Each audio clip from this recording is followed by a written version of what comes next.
Hello everyone. Welcome to சிசெட் அறிவு. நான் உங்கள் அறிவழகன் ராமச்சந்திரன். இன்னைக்கு நம்ம ப்ரீவியஸ் இயர் கொஸ்டின் சீரீஸ்ல பார்ட் நம்பர் 14 பார்க்க போறோம். இதுல இருக்கக்கூடிய கொஸ்டின்ஸ் எல்லாமே ரொம்ப ரொம்ப இம்பார்ட்டன்ட். வாங்க கொஸ்டின்ஸ்குள்ள போகலாம். ஸ்கிரீன்ல நான் ஒரு கொஸ்டின்ஸ் கொடுத்துருக்கேன். சரியா? நீங்க என்ன செய்யுங்கன்னா, இந்த கொஸ்டினை ஒரு 2 தடவை தெளிவா திரும்ப திரும்ப படிங்க. அவன் என்ன டேட்டா கொடுத்துருக்கான்னு சொல்லிட்டு நான் டைரக்டா அந்த கொஸ்டின்ஸ் இருக்க ஸ்டோரி நான் சொல்றேன். ஒரு பர்சன் வந்து பாத்தீங்கன்னா வச்சுக்கோங்க, 5 பேர் வந்து பிளாக் சாக்ஸ் வாங்கியிருக்காரு. சம் பேர் வந்து பாத்தீங்கன்னா பிரவுன். அப்ப எனக்கு இந்த இடத்துல பிரவுன் எவ்வளோன்றது தெரியாது. புரியுதா? அந்த செட் எவ்வளவு பேர் அப்படின்றது நம்ம செட்னு சொல்லிக்கலாம். சரியா? அதன் பிறகு த பிரைஸ் ஆஃப் பிளாக் பேர் is thrice at the brown பேர். எக்ஸாம்பிள் சிம்பிளா சொல்லணும்னா, பிரவுன் பேர் வந்து பாத்தீங்கன்னா ஒரு செட் ₹1 அப்படின்னா பிளாக் பேர் வந்து த்ரீ ருபீஸ். புரியுதா? ஏன்னா த்ரைஸ் இடம். அதன் பிறகு ஒயில் ப்ரிப்பேரிங் த பில், அந்த பில் போடுறாங்க இல்லையா, அந்த பர்சன் என்ன பண்ணிட்டாங்கன்னா அந்த நம்பர் இன்டர்சேஞ்ச் பண்ணிட்டாங்க. இப்ப பிளாக் பிரவுன் ஷாக்ஸ் வந்து பாத்தீங்கன்னா சேஞ்ச் பண்ணி போட்டாங்க நம்பர். அதுதான் இங்க சொல்லியிருக்காங்க. while preparing the bill, the bill clerk interchanged the number of black and brown pairs by the mistake. ஓகேவா? அப்ப அந்த நம்பர் வந்து இப்ப நான் உதாரணத்துக்கு ஒரு 5 பிளாக் வாங்கியிருக்கேன், 10 பிரவுன் வாங்கியிருக்கேன் அப்படின்னா, அது அப்படியே ஒரு வைஸ் வெர்சா நம்பரை போட்டாரு. இதனால விலை வந்து என்னவா ஆயிருக்கு அப்படின்னா பாருங்க, பில் வந்து 100% வந்து அமௌண்ட் இன்கிரீஸ் ஆயிடுச்சு. உதாரணத்துக்கு நான் ₹100 பே பண்ண வேண்டியிருக்கும். இனிஷியலா கரெக்டா பில்லு போட்டிருந்தா. ஆனா அந்த மாதிரி அந்த பர்சன் நம்பரை மாத்தி போட்டதுனால இப்ப நான் 100% அதிகம்னா இப்ப ₹200 நான் பே பண்ற மாதிரி போயிடுச்சு. அது twice the time bill pay பண்ற மாதிரி போயிடுச்சு. புரியுதா? அப்படின்னா what was the number of brown set. Okay, brown set socks இருக்கு இல்லையா, அந்த பிரவுன் ஷாக்ஸ் வந்து பாத்தீங்கன்னா எவ்வளவு பேர்ஸ் இருக்கு அப்படின்ற மாதிரி இனிஷியலா இருந்திருக்கு அப்படின்ற மாதிரி கேட்டிருந்திருக்காங்க. இதுதான் கொஸ்டின். அப்போ நிறைய பேர் இதை வந்து பாத்தீங்கன்னா கோ வித் ஆப்ஷன் கான்செப்ட்ல பயன்படுத்துவாங்க. சரியா? நான் என்ன பண்றேன்னா இதை ஃபர்ஸ்ட் உங்களுக்கு கன்வென்ஷன்ல சொல்லி கொடுக்குறேன். அதன் பிறகு நான் எப்படி ஆப்ஷன் வந்து அப்ரோச் பண்றது சொல்லி கொடுக்குறேன். சரியா? இப்ப இந்த இடத்துல நான் என்ன பண்றேன்னா, நான் சொல்ல சொல்லி இங்க எழுதிக்கோங்க. ஆமா, நான் சொல்ல சொல்லி இங்க எழுதிக்கோங்க. பிரைஸ் ஆஃப் பிரவுன் ஷாக்ஸ் இருக்கு இல்லையா, பிரைஸ் ஆஃப் நான் சொல்ல சொல்ல இங்க எழுதிக்கணும். பிரைஸ் ஆஃப் பிரவுன் ஷாக்ஸ் அது வந்து பாத்தீங்கன்னா SOCKS பிரவுன் ஷாக்ஸ் வந்து பாத்தீங்கன்னா எக்ஸ் ருபீஸ் அப்படின்னு வச்சுக்கிறேன். எக்ஸ்ன்னு வச்சுக்கோங்க. அதே மாதிரி நம்பர் ஆஃப் பிரவுன் ஷாக்ஸ் நம்பர்னு வந்திருக்கு இல்லையா, ஏன்னா பிரவுன் தான் கேட்டிருக்காங்க. நம்பர் ஆஃப் பிரவுன் ஷாக்ஸ் வந்து பாத்தீங்கன்னா நம்ம என்னன்னு வச்சுக்கலாம்னா என்னன்னே வச்சுக்கலாமே, என்னன்னு வச்சுக்கலாம். எக்ஸுக்கு எனக்கு கொஞ்சம் டிஃபரன்ஸ் இல்லாத மாதிரி இருக்கு நான் எழுதுறது. ஸோ அப்ப நம்பர் ஆஃப் பிரவுன் ஷாக்ஸ் என்னன்னு வச்சுக்கலாம் வச்சுக்கோங்களேன். ஒய்னு வச்சுக்கலாம். பட் பிரைஸ் எக்ஸ்னு வச்சிருக்கலாம். சரி, ஓகே, பரவாயில்ல, ஒய்னு வச்சுக்கலாம் நம்ம. ஓகே, ஒய்னு வச்சுக்கலாம். அந்த நம்பர் ஆஃப் பிரவுன் ஷாக்ஸ் நான் ஒய்னு வச்சிருக்கேன். இப்போ எப்படி நான் பிரவுன் சொன்னா அதே மாதிரி பிளாக் வரலாமா? அப்போ price of brown socks, brown socks அந்த பிரவுன் எவ்வளவு இருக்கு அதோட த்ரைஸ் டைம். அப்போ பிரைஸ் ஆஃப் அந்த பிளாக் சாக்ஸ் இருக்கு இல்லையா, அதோட பிரைஸ் என்னவா இருந்திருக்கும்? பிரைஸ் ஆஃப் பிளாக் சாக்ஸ் வந்து பாத்தீங்க அப்படின்னா என்னவா இருந்திருக்கும்? 3x இருந்திருக்கும். ஏன்னா 3 டைம்ஸ். ஓகேவா? அடுத்தது வந்து பாத்தீங்கன்னா நம்பர் ஆஃப் பிளாக் கொஸ்டின்ல கொடுத்துட்டாங்க. நம்பர் ஆஃப் பிளாக் சாக்ஸ் அது கொஸ்டின்ல கொடுத்துட்டாங்க. எவ்வளவு? 5. இது மட்டும் இப்ப கிவன் டேட்டா நான் கொஸ்டின்ல இருக்கிறது எனக்கு தகுந்த மாதிரி மாடிஃபை பண்ணிருக்கேன். அதன் பிறகு என்ன பண்ணிருக்காங்கன்னா ராங் பில். இப்ப அந்த பர்சன் பில் ராங்கா போட்டதுனால எப்படி பிரைஸ் ஆயிடுச்சு? டுவைஸ் தி டைம் இன்க்ரீஸ் ஆயிருக்கு. அப்போ ராங் பில் பண்ணதுனால கிரீன் கலர் தனியா எழுதுறேன் பாருங்க. பிரைஸ் வந்து பாத்தீங்கன்னா 100%, which means twice the bill. அதை நான் ஸ்டோரியில சொல்லிட்டேன் ஸ்டார்டிங்லேயே. இது மாதிரி ₹100 பில் பே பண்ற மாதிரி இருந்தா அது இப்ப ₹200 மாறிச்சு. இதுதான் கிவன் டேட்டா. இப்ப இது அப்படியே நான் சிம்பிளிஃபிகேஷன் பண்ண போறேன். ஓகேவா? அப்போ நல்லா லிசன் பண்ணிக்கோங்க. எனக்கு பிரவுன் சாக்ஸ் வந்து பாத்தீங்கன்னா ஒய்னு வச்சிருக்கேன். கரெக்டா? நல்லா பாருங்க. பிரவுன் சாக்ஸ் வந்து பாத்தீங்கன்னா அந்த கவுண்ட் என்னவா இருந்திருக்கு? எனக்கு ஒய்னு இருந்திருக்கு. அதே மாதிரி பிளாக் சாக்ஸோட பிரைஸ் என்னவா இருந்துச்சு? எனக்கு 3x இருந்துச்சு. பிளஸ் ஏன்னா இப்ப மாத்தி பில் போட்டதுல அது தகுந்த மாதிரி. அடுத்தது நல்லா லிசன் பண்ணிக்கோங்க. பிளாக் உடைய கவுண்ட் 5, பிரவுனுடைய பிரைஸ் அந்த price X, 5x equal to நல்லா டுவைஸ் டைம் பிரைஸ். அப்ப 2 பிராக்கெட்டுக்குள்ள என்ன செய்யணும் அப்படின்னா நல்லா லிசன் பண்ணிக்கோங்க. எக்ஸ்னா என்னது? பிரவுனுடைய கவுண்ட். ஒய்னா சாரி, எக்ஸ்ன்றது பிரவுனுடைய பிரைஸ், ஒய்னா பிரவுனுடைய கவுண்ட். So x y. புரியுதா? பிளஸ் இனிஷியலா நான் சொல்றது பிளாக் உடைய கவுண்ட் எவ்வளவு இருந்துச்சு? 5. அதோடைய பிரைஸ் என்னவா இருந்துச்சு? 3x. இதுதான் வந்து பாத்தீங்க அப்படின்னா ஸ்ட்ரக்சர். இப்போ இதை நம்ம சிமுலேஷன்ஸ் பண்ண ஆன்சர். அப்ப பாருங்க, 3xy plus 5x equal to further simulations பண்ணுங்க. 2xy பிளஸ் உள்ள இந்த பிராக்கெட் பாருங்களேன், இது 15x இருந்திருக்கும். கரெக்டா? அப்ப வெளியில வரும் பொழுது 30x மாறி இருக்கும். ஃபர்தரா நம்ம இப்ப இதை சிம்பிளிஃபிகேஷன்ஸ் பண்ணணும். ஓகேவா? அப்போ xy ஈக்குவல் டு 25x வரும். ஓகேவா? இப்ப இந்த இடத்துல நம்ம என்ன செய்யலாம்னா எக்ஸ் எக்ஸ் அடிச்சிடலாம். எக்ஸ் எக்ஸ் அடிச்சிட்டீங்கன்னா ஒய் அப்படின்றது என்னது 25. நான் ஒய் என்னவா வச்சிருந்தேன்? பிரவுன் சாக்ஸோட கவுண்ட் ஒய்ன்னு வச்சிருந்தேன். இதுதாமா கன்வென்ஷன். நோட் பண்ணிக்கோங்க. இது கன்வென்ஷனல். ஓகே சரி, இது எப்படி சார் ஷார்ட்கட்ஸ்ல போறது? அதான் இப்ப சொல்ல போறேன். Go with option. ஓகேவா? நான் என்ன பண்ணேன், நான் டைரக்டா கரெக்டான ஆப்ஷன் எடுக்கிறேன். ஒரு வேலை பிரவுன் தானே கேட்டிருக்கான். பிரவுன் வந்து நான் 25 இருக்குன்னு வச்சுக்கிறேன்.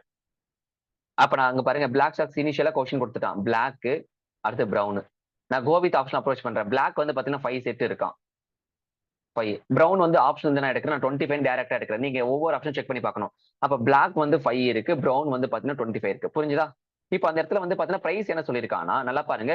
பிரவுன் எவ்வளவு இருக்கோ அதை விட த்ரைசி டைம் வந்து பாத்தீங்கன்னா பிளாக். நான் என்ன பண்றேன்னா பிரவுனுடைய பிரைஸ் வந்து பாத்தீங்கன்னா 1 ரூபின்னு வச்சிருக்கேன். அப்ப பிளாக் என்னவா இருந்திருக்கும்? 3 ருபீஸா இருந்திருக்கும். அப்ப இனிஷியலா பிரைஸ் என்னவா இருந்திருக்கும் எனக்கு? பிளாக் வந்து 15 ருபீஸ் வந்திருக்கணும், பிரவுன் வந்து 25 ருபீஸ் வந்திருக்கணும். ஓவரால் அமௌண்ட் எவ்வளவுங்க இருக்கு? அப்ப ஒரிஜினல் பில் வந்து 40 ரூபா வந்திருக்கணும். ஆனா இப்ப அந்த பர்சன் வந்து பாத்தீங்கன்னா கவுண்ட மாத்தி போட்டாங்க. அப்ப கவுண்ட் மாத்தி போட்டிருக்காங்கன்னா 25 பிளாக் இருக்குன்னு சொல்லிட்டாங்க. 25 பிளாக். அப்போ 5 பிரவுன். ஆனா எனக்கு ஒரு பிளாக்கோட விலை வந்து பாத்தீங்கன்னா 3 ரூபாய். அப்ப 25 into 3 75. 5 into 1 5. ஆட் பண்ணி பாருங்க. 75 plus 5 80. பாருங்களேன், இனிஷியல் 40 ரூபா வந்திருக்கு, இப்ப 80 ரூபா வந்திருக்கு. டுவைஸ் டைம் வந்துருச்சு இல்ல? அப்ப இந்த கான்செப்ட் தான் எனக்கு டேலி ஆயிருக்கு. அப்போ லாஸ்ட் ஆப்ஷன். புரியுதா? இது கோ வித் ஆப்ஷன். நீங்க கேட்கலாம், எப்படி சார் பிரைஸ் வந்து பாத்தீங்கன்னா நீங்க அந்த பிரவுன் இனிஷியலா 1 ரூபின்னு வைக்கிறீங்க, பிளாக் 3, இதெல்லாம் நம்மளே தான் எடுக்கணும். அவன் தான் சொல்லியிருக்கான்ல. ரேஷியோ கான்செப்ட்ல வந்திருக்கு பாருங்க. அந்த நான் அண்டர்லைன் பண்றேன் பாருங்க. த பிரைஸ் ஆஃப் பிளாக் பேர், அதை அண்டர்லைன் பண்றேன் பாருங்க. அதுதான் ரொம்ப இம்பார்ட்டன்ட். இதெல்லாம் நீ எடுக்க தெரியணும். டக்கு டக்குன்னு அந்த இடத்துல வேலையை போடணும். சில பேர் இந்த இடத்துல ஸ்ட்ரகிள் பண்ணுவாங்க, அதெல்லாம் போட தெரியாம. புரியுதா? சிம்பிள். அவ்வளவுதான். வாங்க அடுத்தது போகலாம். கொஸ்டின் நம்பர் 2மா. ஓகேவா? ஏன்னு ஒரு பைப் இருக்கு, பின்னு ஒரு பைப். ஏ என்ற பைப் வந்து பாத்தீங்கன்னா ஒரு டேங்கர் 20 மினிட்ஸ்ல ஃபில் பண்ணுது. பி என்ற பைப் வந்து பாத்தீங்கன்னா அதே டேங்கர் 30 மினிட்ஸ்ல ஃபில் பண்ணுது. ரெண்டு பைப்பையும் நான் ஓப்பனா டுகெதர் பண்ணி விடுறேன். ஒரே நேரத்துல ஓப்பன் பண்ணி விடுறேன்னா எவ்வளவு டைம் ஆகும்னு கேட்டிருக்காங்க. அப்ப இந்த மாதிரி கான்செப்ட் என்ன ஃபார்முலானா x y divide by x plus y. ரெண்டு பைப்பும் ஒரே டைம்ல சேர்ந்து ஃபில் பண்றதுக்கு இதுதான் ஃபார்முலா. எக்ஸ்ன்றது ஒரு வேல்யூ, ஒய்ன்றது இன்னொரு வேல்யூன்னு வச்சுக்கோங்களேன். அப்ப 20 into 30 divide by 50. So common time remove பண்ணீங்கன்னா உங்களுக்கு 120 மினிட்ஸ் சாரி 12 மினிட்ஸ் கிடைச்சிருப்பாங்க. அப்போ 12 மினிட்ஸ்ல இந்த ரெண்டு பைப்பு சேர்ந்து வந்து பாத்தீங்கன்னா எனக்கு டேங்கை ஃபில் பண்ணுது. புரியுதுங்களா? நோட் பண்ணிக்கோங்க. ஸ்கிரீன்ல ஒரு கொஸ்டின்ஸ் இருக்கு. ரொம்ப ரொம்ப முக்கியமான கொஸ்டின் தான். ஓகேவா? சோ இந்த மாதிரி லாஜிக்ஸ் உங்களுக்கு தெளிவா தெரிஞ்சிருக்கும். ஒரு எனி 3 டிஜிட் நம்பர் வந்து 1001 கூட மல்டிபிள் பண்ணா அதே 3 டிஜிட் நம்பர் ரிப்பீட் ஆகும். எக்ஸாம்பிள் இங்க பாருங்களேன். எக்ஸாம்பிள் இங்க பாருங்க. இப்போ 123 இன்ட்டு 1001 இதை நீங்க மல்டிபிள் பண்ணீங்கன்னா 123 மறுபடியும் 123 தான் வருவாங்க. புரியுதுங்களா? அதே மாதிரி எனி 3 டிஜிட் நம்பர்மா 1001 கூட மல்டிபிள் பண்ணிருக்கு. இப்போ உதாரணத்துக்கு 666 இன்ட்டு 1001 பண்றீங்கன்னா 6 அந்த மாதிரி 2 செட்டா வருவாங்க. 3 3யா. பாருங்க, இதுதாங்க. இதெல்லாம் ஒரு லாஜிக்ஸ், நம்பர் ப்ராப்பர்ட்டிஸ். இதெல்லாம் ஒரு பேசிக் ப்ராப்பர்ட்டி. அப்ப இந்த கொஸ்டின் பாருங்க. ஏபிசின்றது ஒரு 3 தனித்தனியான ஒரு டிஜிட். அதை மல்டிபிள் பண்ணா அதை வந்து டிஇஇடி கூட மல்டிபிள் பண்றாங்க. ஆன்சர் ஏபிசி ஏபிசி வருது. அப்ப இந்த கான்செப்ட் தானே. அப்ப இந்த இடத்துல என்ன பண்ணா சும்மா புரிதல். இது ஏ, இது பி, இது சி, இது டி, இது இ, இது இ, இது டி. அப்ப டி அவங்க என்ன கேட்டிருக்காங்க? டி அண்ட் இயோட வேல்யூ கேட்டிருக்காங்க. டியோட வேல்யூ 1, இயோட வேல்யூ 0. அப்ப யார் ஆப்ஷனா இருக்காங்களோ அதை போய் எடுத்துக்கோங்க. அப்போ தேர்ட் ஆப்ஷன் டி வந்து 1, இ வந்து 0. ஒண்ணு இல்லைங்க, இதெல்லாம் பேசிக் ப்ராப்பர்ட்டி தெரிஞ்சிருந்தா அப்ரோச் பண்ணலாம். இல்ல நம்ம ரொம்ப தடுமாற்றம் அடையும். இந்த மாதிரி எக்கச்சக்கமான ப்ராப்பர்ட்டி வந்து பாத்தீங்க அப்படின்னா நம்பர் சிஸ்டம்ல நம்பர்ஸுக்கு இருக்கு. அதெல்லாம் தெளிவா படிச்சு வச்சுக்கோங்க, விட்டுறாதீங்க. ஓகே, அடுத்தது கொஸ்டின் நம்பர் 4. என்ன சொல்லியிருக்காங்கன்னா உஷா ரன்ஸ் ஃபாஸ்டர் தென் கமலான்னு சொல்லியிருக்காங்க. Usha runs faster than Kamala. Usha runs faster than Kamala. அடுத்து பிரீத்தி ரன்ஸ் ஸ்லோவர் தென் சுவாதி. சுவாதி ரன்ஸ் ஸ்லோவர் தென் கமலா. சுவாதின்றவங்க கமலாவை விட வந்து பாத்தீங்கன்னா ஸ்லோவா ஓடுறாங்க. பிரீத்தி ரன்ஸ் ஸ்லோவர் தென் சுவாதி. இதுதான் ஆன்சர். ஸ்ட்ரக்சர். யாரு வந்து இந்த 4 பேர்ல ஸ்லோவஸ்ட்னு கேட்டிருக்காங்க? ஸ்லோவஸ்ட் யாருங்க வந்திருப்பாங்க? பிரீத்தி வந்திருப்பாங்க. ஒருவேளை இந்த 4 பேர்ல யாருங்க ரொம்ப ஃபாஸ்டஸ்ட்னு கேட்டிருந்தாங்கன்னா உஷா. யாரு செகண்ட் ஃபாஸ்டஸ்ட்னு கேட்டிருந்தாங்கன்னா கமலா. யாரு செகண்ட் ஸ்லோவஸ்ட்னு கேட்டிருந்தாங்கன்னா யாரு? சுவாதி. அப்ப எப்படி கேள்வி கேட்கறனோ அதுக்கு தகுந்த மாதிரி ஆன்சர் பண்ணிக்கோங்க. அப்ப இந்த கொஸ்டினுக்கு ரொம்ப ஸ்லோவஸ்ட் யாருன்னு கேட்டிருக்காங்க. அப்ப ஆன்சர் பிரீத்தி. கைண்ட் நோட் பண்ணிக்கோங்க. கொஸ்டின் நம்பர் 5மா. சோ இந்த கொஸ்டின் வந்து பாத்தீங்கன்னா வச்சுக்கோங்க, நல்லா இது ஒரு பெர்மிட்டேஷன் கொஸ்டின், ரொம்ப முக்கியமானதுங்க. 12 people from a club. ஒரு கிளப்ல மொத்தம் 12 பேர் இருக்காங்க. அது எல்லாமே இங்க பாருங்க lot. Okay, by picking lots கான்செப்ட்ல பிக் பண்றாங்க. ஒன் ஆஃப் தம் அந்த லாட்ஸ் கான்செப்ட்ல ஒன் ஆஃப் தம் பிக் பண்றப்போ நல்லா பாருங்க, one of them will host a dinner for, ஓகேவா, ஆல் ஒன்ஸ் இன் மந்த். நல்ல one of them will host a dinner for, ஓகேவா. ஸோ யாரோ ஒருத்தர் இருந்து பிக் பண்றாங்க, அவங்க டின்னர் ஹோஸ்ட் பண்றாங்க. அண்ட் எல்லாருமே அந்த 12 பீப்புளுமே அந்த மந்த்ல வந்து பாத்தீங்கன்னா ஒரு தடவை ஒன்ஸ் இன் மந்த், ஓகேவா, பண்ணிடுறாங்க. The number of dinners particular member has to host in 1 year அப்படின்னு கேட்டிருக்காங்க.